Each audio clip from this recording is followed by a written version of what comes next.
제가 진안에서 목회할 때는 사택이 교회당이 아니죠. 교회 울타리 안에 있었습니다. 그래서 어떤 일들이 많이 일어났느냐면 거지들이 계속 왔어요. 근데 희한한 일이 벌어졌어요. 돈 달라고를 않는 거예요. 뭐라고 그러냐면 나는 이제 돈 줄 각오를 하고 있었는데 오다고 밥을 좀 달래.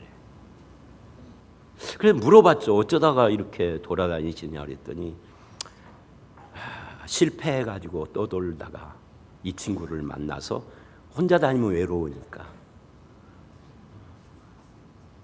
60대 오고 40대가 아버지 아들뻘 이렇게 되는 분들인데, 근데 오늘 본문을 보면 여기도 실패한 사람이 등장을 합니다. 그게 바로 베드로입니다. 우리가 잘 아는 것처럼 베드로는 어부고요, 어부의 전문가입니다. 왜냐하면 그 당시 이스라엘의 직업의 관습상 조상 대대로 어부예요. 아버지도 할아버지도 증조 고조 할아버지도 집안이 어부 가문인 겁니다. 그러니까 이 가문에는 고기잡이의 비법들이 대대로 전수가 됐을 것이고, 베드로의 성격상 조상이 물려준 비법만 가지고 했을 가능성은 없어요. 거기에다가 자기의 노하우를 합쳐서 아주 나름대로 내가 이 분야에서는 아무에게도 안 지겠다. 나중에 베드로가 제자가 된 뒤에도 다른 제자들하고 그러잖아요. 항상 내가 1등이어야 돼. 베드로의 성격입니다. 그러니 고기 잘 잡히는 장소, 시간, 날씨, 고기가 좋아하는 미끼, 고기 잡기를 하는 무슨 노하우, 이런 것들로 훤히 꿰뚫고 있는 거예요. 거기다가 이날 자기와 동업을 하는 사람들이 여럿이 있는데 거기에 야고보도 나오고 요한도 나와요. 안드레도 물론 있고요. 안드레는 형제니까 다 함께 고기를 잡으러 가자 한 걸 보니까 이들도 나름대로 전문가인데 이날 날씨를 보니까 이날 고기 많이 잡힐 것이다 라고 판단을 한 거예요. 근데 결론이 뭐죠? 실패한 겁니다. 한 마리도 못 잡은 거예요. 날씨를 잘못 알았기 때문이 아닙니다. 시간 선택을 잘못했기 때문이 아닙니다. 고기 잡으러 가서 술 먹고 뱃속에서 잠 실컷 자고 그런 게 아닙니다. 모든 상식 기술을 동원해서 뭐 했다고 그래요? 1절로 5절을 보면 밤새도록 수고했다 그래요.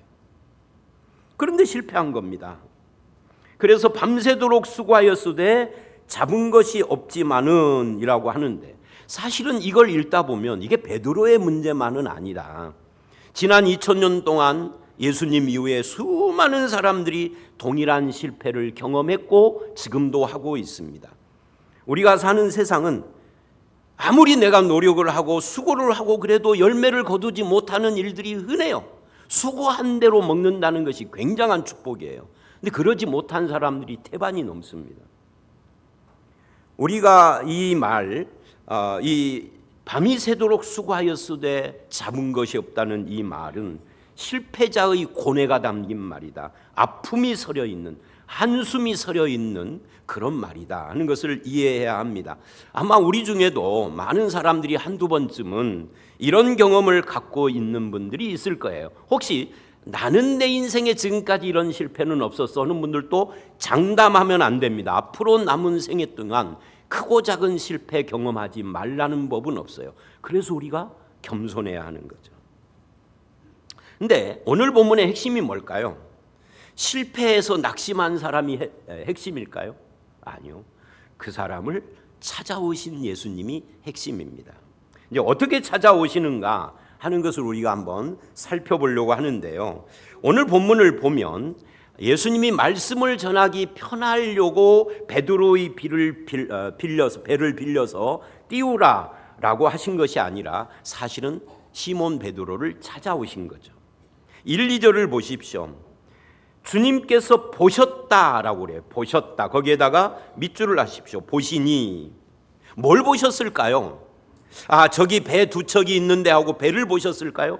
저 배 두 척 중에 하나를 호수에다 띄우면 무리를 가르치는 강대상으로 쓰면 참 편리하겠구나 라고 보셨을까요? 아니면 밤새도록 수고하고도 실패한 어부들을 보셨을까요? 뭘 보셨을까요? 현대인의 성경을 보면 우리가 가진 성경하고는 좀 다르게 번역을 합니다. 이렇게 돼 있어요. 그때 호숫가에는 배 두 척이 있었고 어부들은 배에서 내려 그물을 싣고 있었다. 예수님은 그것을 보시고. 우리 성경은 배를 보신 것처럼 돼 있는데 예수님은 배와 사람을 동시에 본 것으로 지금 현대인의 세번역 성경은 이래요. 예수께서 보시니 배 두 척이 호숫가에 되어 있고 어부들은 이라고 그래요. 어부들을 보셨다는 이야기죠. 이게 원어에 더 가까워요. 우리 성경은 호숫가에 배를 본 것처럼 돼 있는데 원어 성경은 이렇게 돼 있는 겁니다. 헬라어 성경 이래요. 보셨다. 배 두 척과 그물 씻는 어부를. 이게 원어예요. 그걸 이제 문장을 매끄럽게 한글로 번역을 우리처럼 한 거죠. 그러니까 예수께서 보셨음을 강조하는데 뭘 보셨느냐면 문맥과 원어를 보면은 베드로를 보시고 그 베드로를 부르셨다는 거예요. 어떤 베드로를 보신 거예요? 실패한 베드로예요. 그러니까 여기서 또 한 가지 무리들에게 가르치는 이야기가 나와요. 근데 무리들에게 가르쳤다라는 것은 엑스트라처럼 슬쩍 지나가고 나머지 이야기 거의 99%는 베드로 이야기예요. 그러면 핵심이 뭐예요? 베드로를 부르는 것이 무리를 가르치는 것보다 훨씬 중요한 핵심이고 무리들은 하나의 엑스트라로 베드로를 부르기 위한 도구로 사용을 했다 하는 것을 우리는 알 수가 있습니다. 그러면 예수님께서는 베드로의 그 무엇을 보셨을까요? 베드로의 실패한 마음을 보신 거죠. 우리는 사람의 내면 세계를 모릅니다. 대화를 나누어 보지 않으면 그가 어떤 마음을 가지고 있고 어떤 고민이 있고 어떤 문제가 있는지 어떤 상처, 기쁨, 행복이 있는지 우리는 모릅니다. 분간이 안 돼요. 사람들하고 대화를 해도 그 사람이 자기에 대해서 고백하지 않으면 자기 속을 털어놓지 않으면 우리는 알 수가 없는 겁니다. 왜? 우리는 신이 아니니까. 그러나 예수님은 달랐습니다. 주님의 눈은 사람의 내면을 헤아리는 통찰력으로 충만합니다. 그래서 요한계시록을 보면 예수님을 설명하는 여러 가지 설명 중에 하나가 이거예요. 7 눈을 가지신 분이다. 여러분 한번 상상을 해보세요. 제가 노재석이가 눈이 2개잖아요. 눈이 2개니까 그나마 좀 이쁘죠. 뱁새 눈처럼 생겼지만 2개니까 그나마. 이게 7개가 달렸다고 생각을 해보세요. 이 괴물도 이런 괴물이 없어. 그러면 예수님이 괴물이라는 뜻이에요? 아니죠. 그건 그림 언어입니다. 어떤 그림 언어? 7개의 눈, 7 완전이라는 말이에요. 눈, 감찰. 그래서 완전하게 사람을 감찰하고 세상을 감찰하는 그런 분이라는 거예요. 뭘 감찰해요? 사람의 그 내면의 깊은 것까지도. 겉모습만이 아니라 고민과 상처와 내가 당한 문제와 거기서 일어나는 고통과 이걸 다 아신다고 말이에요. 한 이불을 덮고 자는 부부도요. 말 안 하면 속을 몰라요. 세상에는 이렇게 실패하고 낙심하고 상처 있는 사람들이 굉장히 많습니다. 아마 이 가운데도 있으실 거예요. 그들은 그저 내 마음을 이해한다라고 말뿐이라도 수고한다고 안아주겠다고 말만 해도 위로를 받아요. 그러나 우리 주님은 말만 하는 분이 아니라 그 사람들의 마음을 아시고 어루만주시는 분이에요. 그게 오늘 본문의 핵심 중에 하나입니다. 사랑하는 성도 여러분, 바로 여기에 우리가 이 어부처럼 실패의 쓰라린 잔을 마시더라도 낙심하지 말아야 될 이유가 있는 겁니다. 본문은 많은 무리가 예수 말씀을 듣는 것으로 시작을 하지만 무리는 잠깐 나오고 핵심은 베드로예요. 그래서 무리를 가르치신 것은 사실은 베드로를 부르기 위한 간문입니다. 다시 말하면 이런 거죠. 무리에게 말씀했지만 주님의 마음속에는 누가 있었다는 거예요? 무리들이 아니라 베드로가 있었다는 거예요. 그래서 베드로의 마음을 열기 위하여서 간접으로 말을 한 겁니다. 예를 들면 이걸 우리가 당구로 말할 수 있어요. 저는 당구 실력이요 20년 전 당구 실력이 50입니다. 당구 칠 줄 아는 사람들은 그건 실력이라고 안 해요. 그냥 당구 큐대 잡으면 50이야. 그리고 20년 전이니까 지금은 10도 안 되겠지. 좀 웬만큼 치는 사람은 200, 300 그러거든요. 그러니까 저는 당구의 문외한인데 이거 한 가지는 알아요. 3쿠션이라는 거. 여기를 치려는데 다른 데를 쳐가지고 공이 한 번, 두 번, 세 번에 가는 거예요. 목적은 여기인데 여기를 때리는 거예요. 그러니까 박 집사가 목적인데 김 집사에게 말하는 거예요. 김 집사에게 말하는데 김 집사는 시큰둥 오는데 박 집사가 가슴이 떨려. 그 이야기입니다. 무리들의 반응은 없어. 베드로의 가슴이 울렁거려. 실패자의 가슴에 막 뜨거움이 올라오는 거예요. 예수님의 목적이 베드로였기 때문입니다. 우리 주님이 그런 분이에요. 베드로를 너무 잘 아시기에 직접적으로 말하지 않고 이렇게 간접적으로 말한 겁니다. 베드로가 어떤 사람인데, 베드로는요 이런 거예요. 목수 출신의 어업의 문외한인 예수님이 전문가인 자기에게 대낮에 와서 고기가 그 시각에 거기 있을 수도 없는 깊은 데 가서 그물을 내리라 하니 상식에도 안 맞고 무식한 소리이니까 아마도 직접 말을 했으면 눈을 찌뜨면서 당신 목숨대 가서 대패질이나 잘하셔, 이렇게 대답했을 가능성이 있습니다. 베드로의 성격상. 주님, 제 경험으로 보면 이렇게 해야 하지 않을까요? 내가 아는 지식에 보면 그것은 옳지 않아요. 주님 말씀에 내 마음이 흡족하지 않아요 라고 늘 불평합니다. 참 어리석은 거죠. 그래서 주님은 베드로의 마음을 움직이기 전에 먼저 그 마음을 말씀으로 흠뻑 적셔 놓은 거예요. 여러분, 말씀으로 흠뻑 적셔 놓은 사람에는요 팥으로 메주를 쓴다 해도 아멘이 돼. 근데 말씀으로 흠뻑 적셔지지 않은 사람은요 아멘이 안 나오는 거예요. 아닌 것 같으니까. 그래서 우리 앞에 그럴 때 우리 입에서 나오는 것은 예수 없는 내 인생, 헛수고만 하고 얻은 것 없는 인생입니다 라는 고백을 하는 거예요. 말씀으로 흠뻑 젖어져서. 어부에게 고기를 못 잡은 것은 수치입니다. 어떤 사람들은 그래서 자존심 때문에 그걸 인정하지 않고요, 어떤 사람은 자기 고집 때문에 자기 실패를 인정하지 못합니다. 자기 노력으로 사는 인생의 피곤함에 대해서 고백을 하지 못합니다. 특히 남자들이 더 그렇습니다. 그러나 이 고백이 없이는 말씀을 의지한다는 말은 헛된 겁니다. 어떻게 여전히 자기 힘과 노력을 의지하면서 말씀을 의지할 수가 있겠습니까? 계속해서 환경과 사람의 탓을 하면서 어떻게 말씀을 의지할 수가 있겠습니까?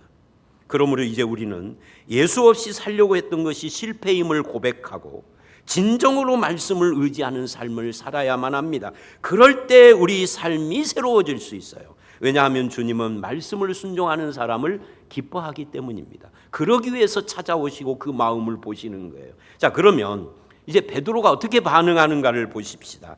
5절로 7절을 보세요. 베드로는 말씀에 의지하여라고 합니다. 거기다 밑줄 하십시오. 말씀에 의지하여. 이 말씀은 베드로가 그물을 씻으면서 주님의 가르치는 말씀을 듣고 난 다음에 얻은 결론적인 고백이에요. 그래서 자기의 상식을 초월한 요구를 주님이 하셨는데도 불구하고 그물을 던질 수 있었던 것입니다. 누가복음 4장 31절로 44절을 보면 우리가 그 지난주에 봤던 거죠. 이 말씀의 권세가 어디서 나타나느냐면 회당에서 나타나고 베드로의 장모의 집에서 나타나고 베드로의 집의 장모에게서 나타나고 그리고 각 동네에서 나타났다라고 그래요. 그런데 지금 여기 실패한 사람의 마음속에도 그 말씀의 권세가 지금 역사하고 있는 겁니다.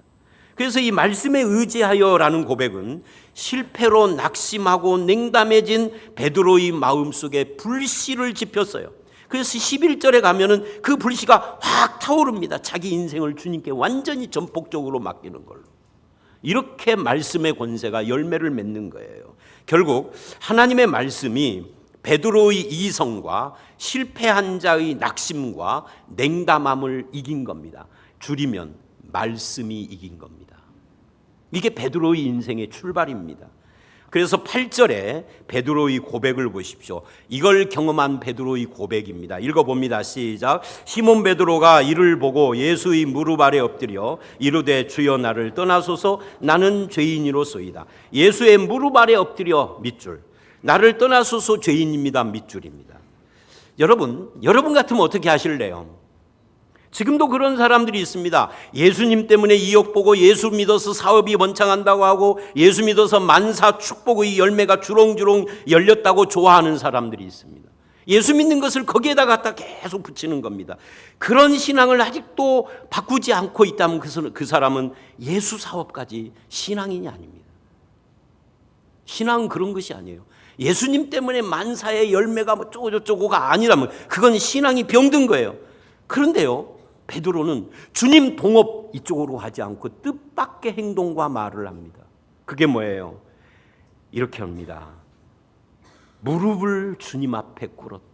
여러분, 이 당시에 지금도 마찬가지입니다만은 다른 사람 앞에 무릎을 꿇고 엎드린다는 것은 심각한 반응이에요. 이거는요, 종이 하는 거예요. 이거는 신분이 엄청 낮은 천한 사람이 높은 사람 앞에 오는 거예요. 이 순간 베드로는 고기를 잡는 순간 와 대박이다가 아니라 주님이 누구시며 주님 앞에 선 내가 누군가를 깨달은 거예요. 그래서 뭐라고 그래요? 나는 죄인입니다 하면서 호칭이 바뀌잖아요. 어떻게 해요? 5절에서는 선생님인데 8절에서는 주여예요. 호칭이 바뀐 겁니다. 베드로가 눈을 뜬 겁니다. 예수님에 대해서 그리고 나에 대해서. 그래서 나를 떠나소서예요. 동업이 아니라 떠나주십시오. 왜? 내가 죄인이라. 죄인은 주님 앞에 서면은 가슴 떨려. 은혜 받은 가슴 떨린 거 말고요. 두려워서 설 수가 없어요. 여러분 한번 생각을 해보세요. 많은 사람들이 하나님을 만나고 싶다. 하나님을 만나면 할렐루야 할까요? 아니요. 성경을 보면 구약이든 신약이든 하나님을 만난 사람 중에 할렐루야부터 먼저 한 사람 없어요. 나중에 천국 가서는 하겠지만 이 땅에서는 하나님을 만난 사람은 다 똑같았습니다. 할렐루야를 하는 것이 아니라 하나님을 발견하는 순간 내가 누군지를 알고 그 순간 완전히 엎드려서 계시록 1장 17절을 보면 죽은 자 같이 되었다 그래요. 사도 요한이. 예수가 누군지를 잘 모르고 그저 흔한 종교 선생으로만 알 때는 나는 나고 예수는 예수인데 이제 예수님을 바로 알게 되니까 나는 예수 앞에 죄인이더라는 거죠. 자기가 누군지를 모르는 사람은 자기 주장이 강하게 나타납니다. 겸손하지 않습니다. 교만합니다. 교회 안에서도 자기 주장이 강한 사람이 있습니다. 고집이 세고 교만한 사람이 있습니다. 그 사람 교회의 직분자요 목사랄지라도 예수 만난 사람 아닙니다. 가짜 신자입니다. 여러분 어떠십니까? 정말 예수님을 만난 그러면 오해할까 봐 믿는 사람입니까? 예수 믿으면은요 자기 주장이 강할 수가 없어요. 교만할 수가 없어요. 왜요? 구원받은 사람, 예수 믿는 사람 첫 번째 특징이 자기 의가 사라지는 겁니다. 겸손해지는 겁니다. 베드로가 지금 그러고 있잖아요. 모든 것이 내 힘에서 나오는 것이 아니라는 것을 알게 된 겁니다. 내 경험 지식에서 나오는 것이 아니다라는 것을 알게 됐습니다. 나의 나 된 것이 하나님의 은혜라는 것을 알기 때문에 그러는 겁니다. 그래서 이사야 6장 5절을 보면 하나님을 만난 뒤에 이렇게 말을 합니다. 읽어봅니다. 시작. 화로다 나여 망하게 되었도다. 나는 입술이 부정한 사람이요 나는 입술이 부정한 백성 중에 거주하면서 만군의 여호와이신 왕을 배웠음이로다. 이게 하나님을 만난 사람의 첫 반응이라고요. 하나님을 알면 누구나 동일해요. 겸손해지는 겁니다. 자기 부정을 하는 겁니다. 그래서 예수님이 이랬어요. 나를 따라오려거든 먼저 뭐를 해라? 자기를 부인하고 해요. 이거부터 시작을 하는 거예요. 죄인임을 알고요. 그래서 베드로가 죄인으로서이다 떠나서서 그런 거예요. 그런데 어떤 사람들은 이 8절의 이 고백을 뭐라고 표현을 하느냐면 만선보다 귀한 고백이다 이렇게 표현을 해요. 어부의 만선, 이게 어부의 행복이잖아요. 근데 그거보다 더 귀한 고백이 나는 죄인이라는 고백이라는 거죠. 왜? 이것이 인생을 바꾸는 거니까요. 그런 사람에게 주시는 주님의 첫 번째 축복이 뭘까요? 무서워하지 말라예요. 평안의 선포입니다. 죄인임을 깨닫고 두려워하는데 평안 선포를 먼저 하는 거잖아요. 두려움이 없는 참 평안은 역설적으로 자기가 죄인임을 인정하는 사람, 자기의 연약하고 부족함을 인정하고 주님 발 앞에 엎드리는 사람에게 주어지는 은혜의 축복이에요. 그래서 에베소서 1장 1, 2절이나 바울의 모든 서신들은 대부분 항상 은혜 다음에 평강이 오는 거예요. 하나님의 은혜는 나는 나 스스로 복이나 나 스스로 공로를 만들 능력이 없음을 인정하고 내가 해서 그 결과가 저주요 내가 하는 그 결과가 형벌밖에 없는 상황에서 나를 대신하신 주님, 나의 실패와 부족과 연약함을 대신 짊어지신 주님을 깨닫고 받아들이는 것을 은혜라고 하고 그 은혜 받은 사람에게 하나님이 평강을 주시는 겁니다. 사랑하는 여러분, 여러분은 여러분의 마음속에 두려워하지 말라는 주님이 주시는 은혜의 평강이 있으십니까? 그렇게 주어지는 은혜와 평강을 누려보셨습니까? 이것을 위하여서 겸손히 주님 발 앞에 엎드리고 주님 앞에 자기의 모든 것을 내려놓으시기를 바랍니다. 자기의 부족함을 아는 사람을 기뻐하시는 주님은 자기가 죄인임을 알고 인정하는 사람에게 은혜를 베풀어요. 여러분이 바로 그 은혜를 받아 누리는 성도들이 되시기를 주의 이름으로 축원합니다. 그런 사람에게 주님은 두 번째로 뭘 주느냐? 첫 번째는 평강을 주시고요, 새로운 삶을 주십니다. 그게 10절 하반절로 11절이에요. 읽어봅니다. 시작. 예수께서 시몬에게 이르시되 무서워하지 말라. 이제 후로는 내가 사람을 취하리라 하시니 그들이 베드로를 육지에 대고 모든 것을 버려두고 예수를 따르니라. 여러분, 이 말씀을 오해하면 안 돼요. 예수를 믿으면 직업을 바꿔야 된다는 말이 아닙니다. 예수를 믿으면 재산을 포기해야 된다는 말도 아닙니다. 그 대신에 예수를 믿으면 인생의 목적이 생기고 내가 투자해야 할 일이 생기고 그것 때문에 삶의 열정이 생긴다는 거예요. 죽은 인생이 아니라 살아있는 인생이 된다는 거예요. 또 나의 현재의 모습만으로 나를 최종 평가하는 세상 속에서 이제는 현재의 모습 속에 미래의 나의 모습을 바라보고 인도하는 주님과 동행하는 삶이 시작된다는 그런 의미예요. 이제 더 이상 실패의 인생으로 끝나지 않고 넘어지지만, 예수 믿어도 넘어질 때가 있지만 아주 넘어지진 않고, 우겨쌈을 당할 때도 있지만 답답한 일을 당할 때도 있지만 더 이상 낙심하는 인생으로 이 부르심이 이제는 아니다는 거죠. 얼마나 놀라운 기적입니까? 이 기적적인 인생의 반전이 예수님께로부터 주어지는 거예요. 그 은혜의 말씀 앞에 엎드리는 자에게.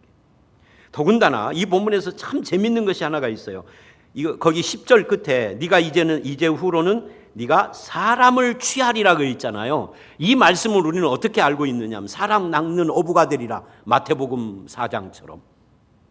그런데요, 마태복음이든 마가복음이든 여기는 뭐 말할 것도 없고요, 사람 낚는 할 때 낚는이라는 말이 원어에 없어요. 이건 끼어 들어온 겁니다. 문맥상 부드럽게 하려고.